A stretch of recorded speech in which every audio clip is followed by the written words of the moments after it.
Olá, seja super bem-vindo ao Lead Talks Liderança para o Futuro, a nossa plataforma de conteúdos onde conversamos com os principais líderes de negócios, líderes de mercado que estão moldando o presente e o futuro do sul do Brasil, em especial voltado ao crescimento, ao desenvolvimento das organizações. Temos o prazer de receber hoje como nosso convidado Fernando Marchetti, ele que é presidente do Lead Economia para o sul do Brasil, mas em especial fundador, CEO da Bettler, uma casa de M&A que desenvolve projetos estruturantes, estratégicos, voltados aos grandes movimentos societários das organizações, prepara e contribui para o crescimento estratégico das empresas e apoia de maneira muito assertiva o mapeamento de cenários, tendências para suportar o planejamento organizacional, que na prática significa fazer com que as organizações mudem de patamar. Fernando, é um grande prazer te receber. A Bettler, que hoje é talvez a mais prestigiada empresa, organização que atua no segmento, aí, com certeza no sul do Brasil, uma das principais do país, e que se confunde com a tua história, a tua reputação, que foi construída ao longo do tempo. Eu queria que você nos atualizasse do momento da Bettler, do ponto de vista de expansão em todo o país, mas em especial nos estados do sul do Brasil, e te ouvir um pouco de por que as organizações estão cada vez mais necessitando dessa atuação estratégica especializada e muito boutique, customizada, que você desenvolve em altíssimo nível, para apoiar a sua tomada de decisão. O quanto que hoje os grandes empresários, as grandes empresas precisam desse olhar científico, metodológico externo para apoiar a sua tomada de decisão. Então, estou imaginando aquela empresa que cresceu, bem-sucedida, atingiu um patamar e agora, diante de um mundo tão competitivo, desafiador, instável, precisa tomar uma decisão de para onde vai, com que velocidade, com que profundidade, e nem sempre isso é possível internamente. Então, seja super bem-vindo ao Lead Talks. Qual é hoje o momento da Bettler no mercado brasileiro? Ótimo, ótimo. Boas perguntas, né? Dá para a gente conversar bastante sobre isso. Falando um pouquinho da Bettler rapidamente, assim, então, a gente, como opção de casa, né, originalmente, desde a sua fundação, nós optamos por trabalhar projetos no sul do Brasil. Tá? Não que a gente não atue com companhias de fora da região, mas a gente identificou uma certa similaridade entre as companhias, a formação dos empresários da região, né?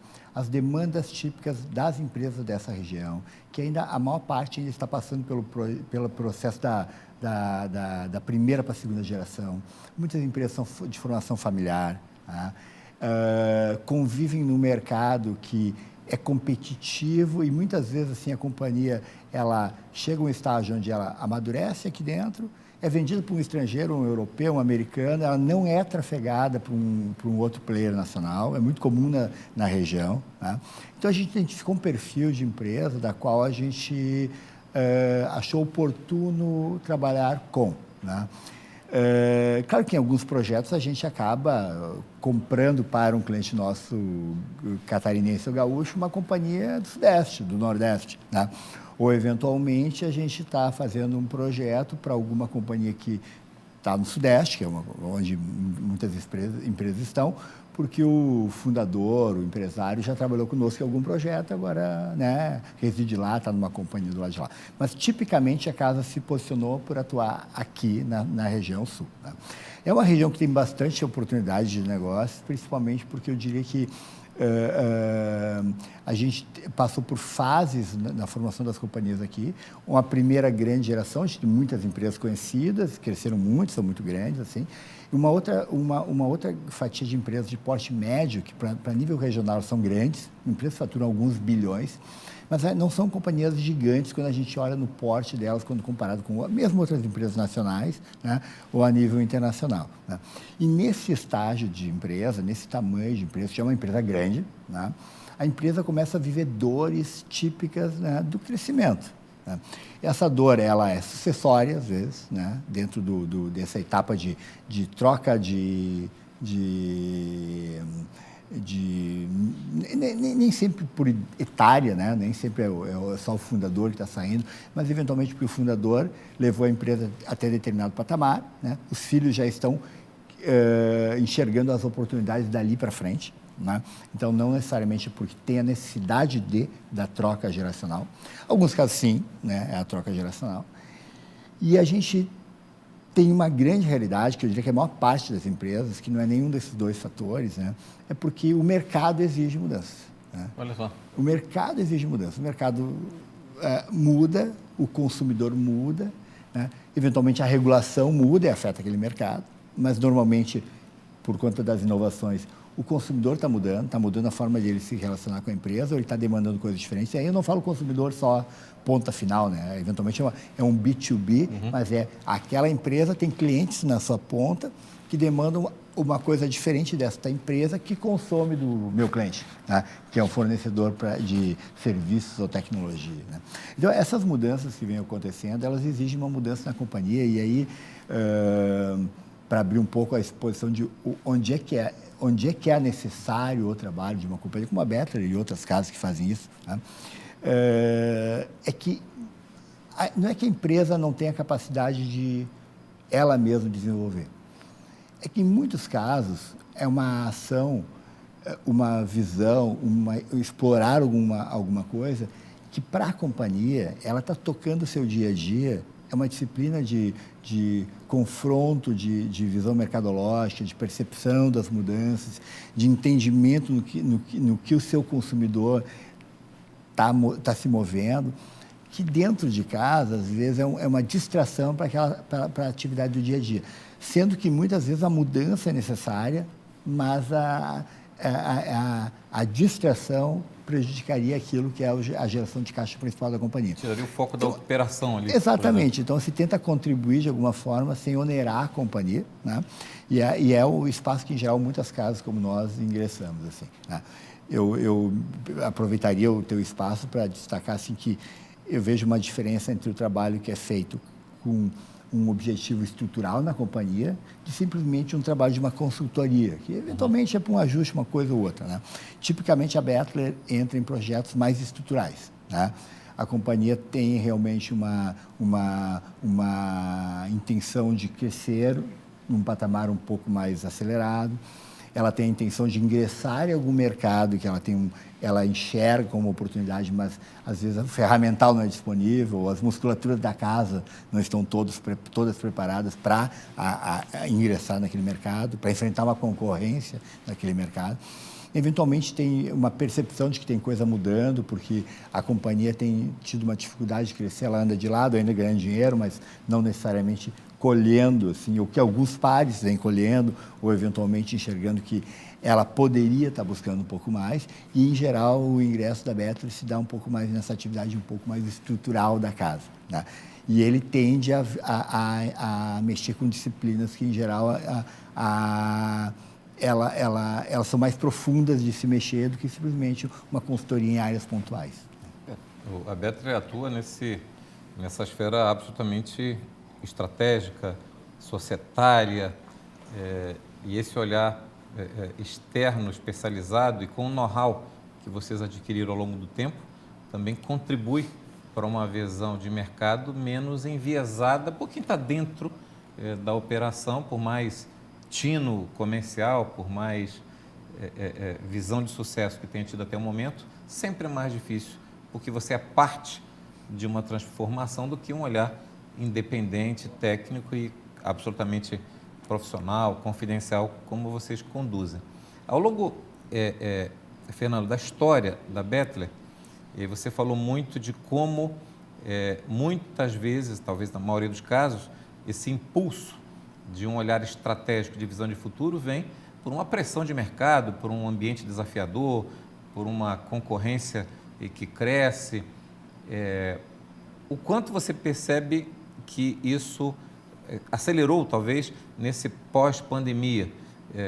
Olhando de fora, eu lembro que imediatamente, 2 anos na sequência da pandemia, houve aquele sentimento de muitos empresários até repensando o seu business, a motivação da sucessão, se os filhos queriam ou não, ou tinham vocação para, muitos quiseram dar atenção à sua vida pessoal, familiar, espiritual, né? O Lead lançou agora o Lead Wellness, voltado a esse tema do propósito, da felicidade. Mas talvez passado um pouco esse sentimento ali do pós-pandemia, também começou um ambiente de ebulição, transformação. O quanto você percebe esse, entre aspas, aquecimento dessa demanda, por exemplo, para a Bettler, aconteceu ou acontece nos últimos anos recentes? Eu acho que eu marcaria essa divisão. Eu acho que é um bom ponto a pandemia. Talvez foi um acaso, né? Porque acelerou alguma inovação tecnológica, uma visão, talvez, de oportunidade de mercado, né? E foi talvez uma coincidência momentânea. Mas acho que o mercado vinha evoluindo, né? Por uma percepção que antes nós talvez tivéssemos que provocar nas companhias, e agora a companhia nos busca já com a autoprovocação. Que significa o seguinte: a empresa, ela anda bem, ela gera caixa, ela ganha seu dinheirinho, né?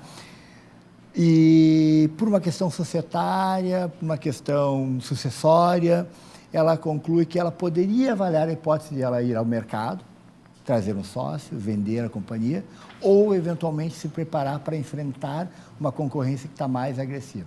Essas opções vinham para a mesa, muitas vezes provocadas por nós mesmos.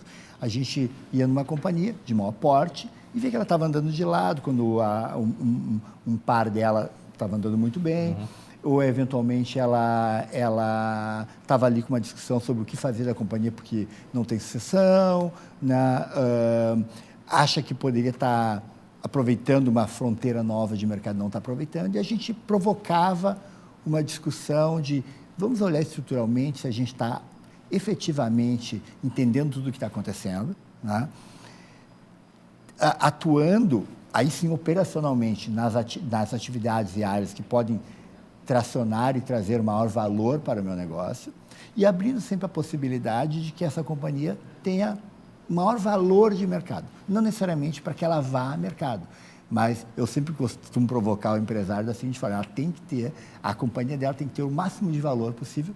Se ele tomasse a decisão de que agora ele quer sair da companhia, quer vender a companhia, quer trazer um sócio para a companhia, ela tem que estar no seu máximo de valor, ou buscando esse máximo de valor. Nunca será ruim este cenário. Exatamente. No mínimo, ele está fazendo mais dinheiro para ele próprio, para a sua família, seus sócios, né? O que mudou, o que eu vejo que mudou depois disso, é que muitas companhias se autoprovocam assim, né? A gente recebe essa demanda hoje em dia de uma forma muito mais ativa da parte do cliente. Tá? A empresa busca essa avaliação, a empresa busca uma reflexão sobre: será que eu devo sair?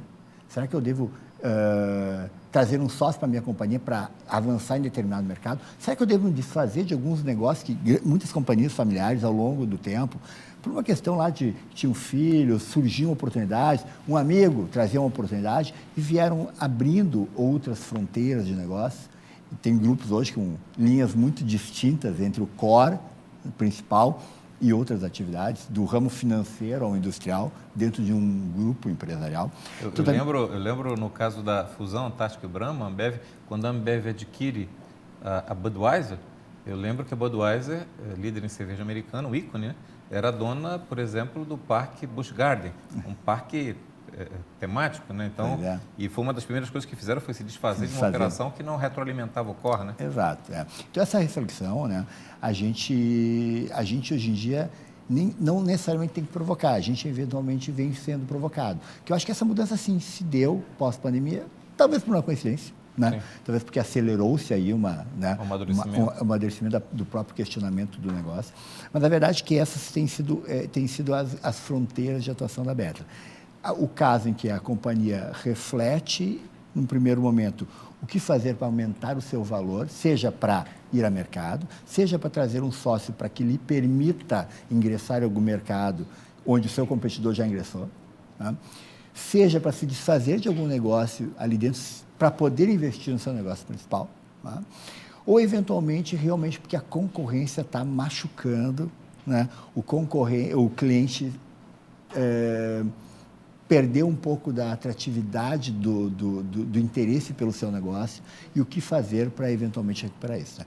Então, são campos estruturais importantes, assim, onde se atua se descendo numa avaliação do segmento de atuação, da concorrência aqui lá fora, das tendências principalmente, questões regulatórias e mesmo tributárias que podem impactar o modelo de negócio, né? Sempre tentando trazer para a companhia aquilo que mude de fato o valor dela ao longo do tempo, né? E aí o empresário ao longo do tempo pode tomar uma decisão, olha, eu estou colhendo dessa melhora da geração de valor, ou eventualmente sim, eu vou aproveitar uma oportunidade de momento, de não ter sucessor, de ter interesse de um estrangeiro e tal, e se desfazer da companhia, né? Mas ela não é uma trajetória destinada efetivamente a isso, a não ser quando o cliente de fato já busca com esse interesse, né? Queria te ouvir ainda nessa linha. Uhum. Eu vou chegar lá no outro momento, que é sobre a estrutura Bettler para esses projetos estratégicos. Mas eu queria ainda só aprofundar 2 pontos.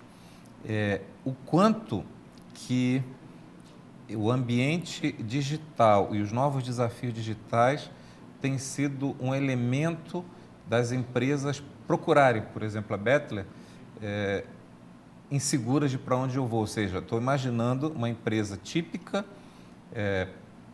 bem-sucedida, que tem o seu espaço de mercado, margem, resultado, mas tem um modelo baseado no mundo analógico. E ela está olhando esse universo transformador do digital, assustada, e não sabe se vai ou não, o quanto que vai ou não, o quanto que tem que repensar, reinventar eventualmente seu negócio. Então, queria te ouvir um pouco sobre 2 pontos.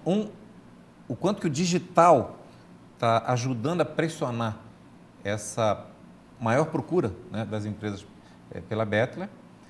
E um segundo ponto, o quanto que, você mencionou algo muito importante, o quanto que a recente divulgada reforma tributária está, de algum modo, fazendo com que as empresas, das que eu acompanho, e do que eu vi e acompanhei até agora, dos impactos da reforma tributária, em alguns cenários, você tem que repensar o negócio, como ele opera hoje, tal, a gravidade estrutural do impacto dessa transição, especialmente em casos onde o caixa da empresa, na medida que tem um split agora de pagamentos a fornecedor, governo, enfim, o líquido que fica já não é mais, ou não será mais do que foi até então. Então, queria te ouvir um pouco o quanto que o ambiente digital e o quanto que o ambiente regulatório, fiscal da reforma tributária tem sido 2 elementos que estão acelerando a busca de orientação de uma Bettler. Eu diria assim, ele não são os fatores principais, eles têm ocorrido, né? Eu diria que talvez porque o porte das companhias que a gente atende, as companhias estão atentas a esse tipo de coisa. Elas têm, o que elas eventualmente buscam conosco é como eventualmente aperfeiçoar ou testar a viabilidade de uma alternativa ou outra, né? No que se refere ao mundo tecnológico, eu vejo muito mais elas aprendendo a usar o que é disponível, que possa trafegá-la de um ambiente para outro, ou nos utilizando para avaliar a possibilidade ou não de fazer essas mudanças, né? Mudar de um ambiente analógico para o digital num mundo que concorrencialmente já está se adaptando a isso. Eu vou dar um exemplo, por exemplo. Ano passado nós fizemos 2 vendas de 2 grandes companhias de consórcio, né? O mundo consórcio hoje, eu diria que é um mundo de oportunidades. Ele está num momento onde existe uma atratividade para esse negócio de consórcio, né? Por uma questão macro, a gente poderia aqui explorar, né, longamente as razões, mas quem acompanha um pouco esse mercado entende que o mercado está em alta, né? E veja, a gente fez 2 vendas ano passado, mas por quê? Porque eram 2 consórcios de 2 grupos importantes, estruturados no mundo analógico. A forma de distribuir esse produto, a forma como o cliente se relaciona com a companhia hoje em dia, né? E a forma como você concorre com um competidor, que são as instituições financeiras, que estão muito bem preparadas tecnologicamente para atuar nesse segmento de consórcio, o volume de investimentos para essas companhias, esses 2 casos que eu cito, tá? De novo, insisto, 2 companhias bem tradicionais, duas empresas de consórcio bem grandes, bem tradicionais, bem estabelecidas, né? Marcas conhecidas, com marcas importantes, né? O volume de investimentos para que ela, ao longo do tempo, competisse, né, nesse segmento era tão expressivo que no estudo de viabilidade, isso nós elaboramos com a companhia, né? Essa reflexão, não valia a pena para ambas as companhias, veja, setores diferentes, companhias diferentes, né? Não valia a pena para essas companhias fazer essa jornada. E como o momento é atrativo, essa é uma decisão que a gente ajuda a companhia a tomar. Era atrativo, estava no momento de aquecimento de mercado. Era mais atrativo para essas companhias vender o seu negócio e investir no seu negócio core. Porque em ambas as companhias, o core não era esse. Não era esse. Não era esse. Certo? Foram desenvolvidas ao longo do tempo, companhias tradicionais, veja, as companhias de 20, 30 anos de tradição nesse negócio, ou mais, até que nem recordo exatamente, mas já empresas muito tradicionais. Mas veja, essa mudança, neste caso, era tão onerosa que não valia a pena para elas, e sim vendeu para um player que já estava preparado para esse tipo de coisa, né? Então, veja, essa reflexão que a gente faz no mundo da tecnologia, eu entendo que no que se refere ao setor tributário, tem muita dúvida ainda, né? A gente tem feito vários debates com os clientes e com advogados desses clientes, com nossas equipes, as equipes dos clientes, com muito debate sobre a formatação. Ainda tem muita dúvida, né, nessa cadeia, né? Sim. Mas que acho que aí sim a gente pode enfrentar algumas mudanças importantes assim no que se refere ao formato de competir nesse mercado. Porque aí talvez, diferente da tecnologia, onde você pode ser retirado do mercado, né? Eu diria que na questão tecnológica, a forma de você precificar, você efetivamente garantir que você tem uma margem, essa margem vai se configurar ao longo do tempo, você não está tendo custo, não está sendo coberto. Esse é o desafio dessa nova equação. Eu só acrescentaria na questão tecnológica um ponto importante, que é onde a gente atua, que eu acho que é uma reflexão que a maior parte das grandes empresas tem feito, que é a mudança que a tecnologia faz no arranjo de negócio que ele impacta, né? Eu dou um exemplo, né? A gente atua fortemente no setor de óleo e gás, né? Esse é um setor que a mudança de tecnologia que afeta lá um automóvel, né, e a velocidade como essas mudanças vieram ao longo do tempo, poderiam não afetar essa cadeia, dependendo de que parte da cadeia você estava, né? Então, ao longo dos últimos anos, é um setor, como eu insisto, assim, a gente vem atuando há bastante tempo. Em alguns casos, a gente defendeu assim, uma venda do negócio, em alguns casos, uma mudança societária para que recebesse aporte para se adaptar, né, investir e poder competir. Por quê? Porque na janela e na cadeia, as mudanças tecnológicas estão vindo na outra ponta. Era um momento. Exatamente. A tecnologia não afeta diretamente o negócio, mas afeta a estrutura a quem tu atende, né? Então, essa atenção também é muito importante.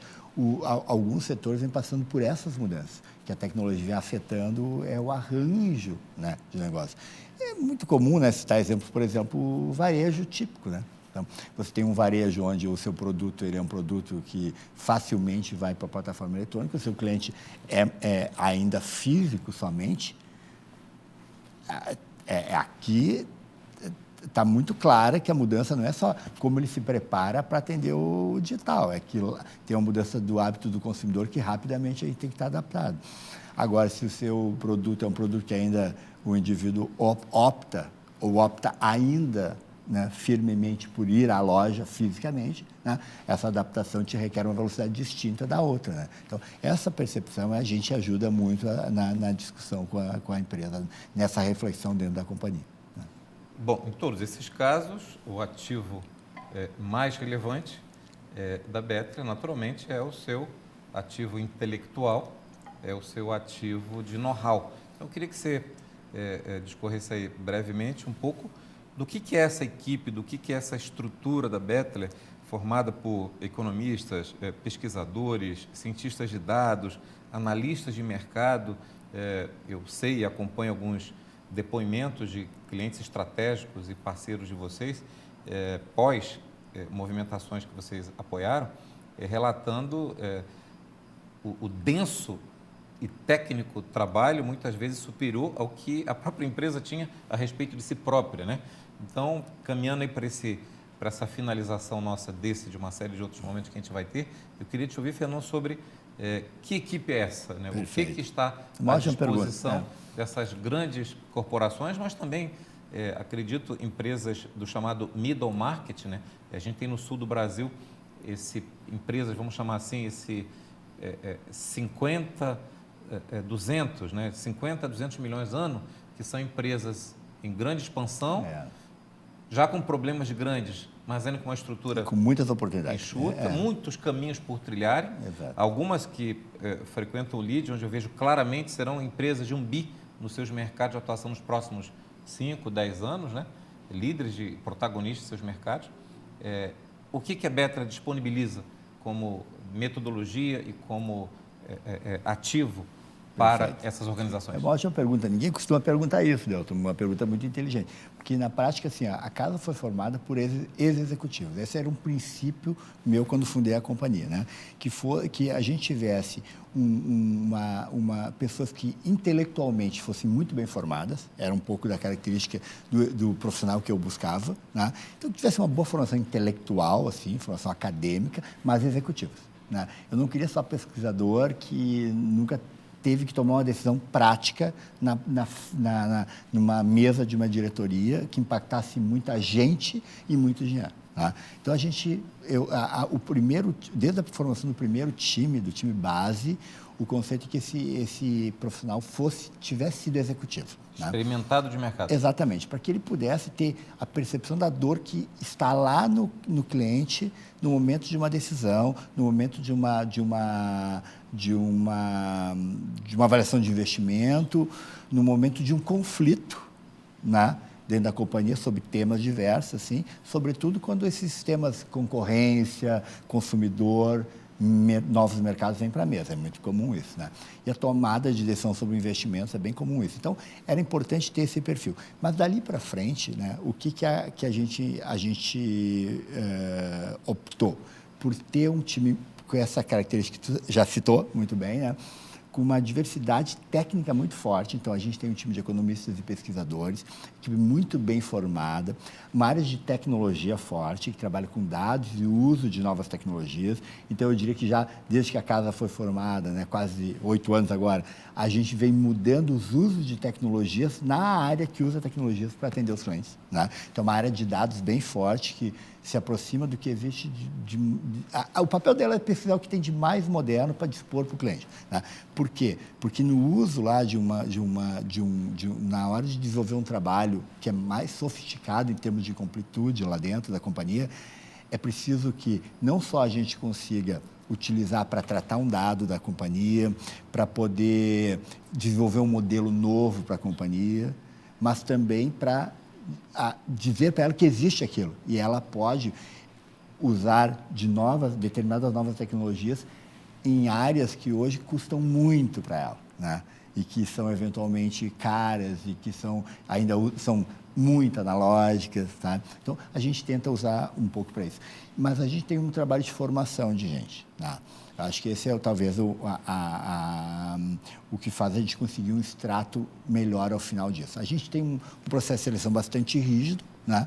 Bem técnico, denso, são testes matemáticos bem pesados, assim, fazem uma boa peneirada já no início, né? Depois o pessoal vai para a parte mais soft skills, assim, entrevistas, formação, dinâmicas de grupo, né? Onde a gente tenta tirar ali um profissional que, encostado em alguém que tem uma vida executiva mais longa, e como a gente atua, em geral, dentro das companhias, né? Nossos projetos são bem in loco nas companhias, a gente tem pessoas ali que consigam replicar aquela formação executiva de outros executivos que já formaram o time principal da casa. Então, esse resultado, em geral, é um resultado bastante positivo. Essa percepção que tu tivesse de algum cliente, eu acho que a gente costuma ter em comum, assim, né, dos clientes que a gente atende. E não à toa, a Bettler é a parceira estratégica LEAD, responsável pela curadoria do que nós chamamos de vertical LEAD Economia, que é toda a base que fundamenta as análises de mercado, projeções, tendências que apoiam as decisões do LEAD e das empresas LEAD no sul do Brasil. Tivemos o prazer de ouvir Fernando Marchetti, que é fundador e CEO da Bettler, a mais prestigiada casa de M&A, fusões, aquisições, projetos estratégicos de expansão do sul do Brasil.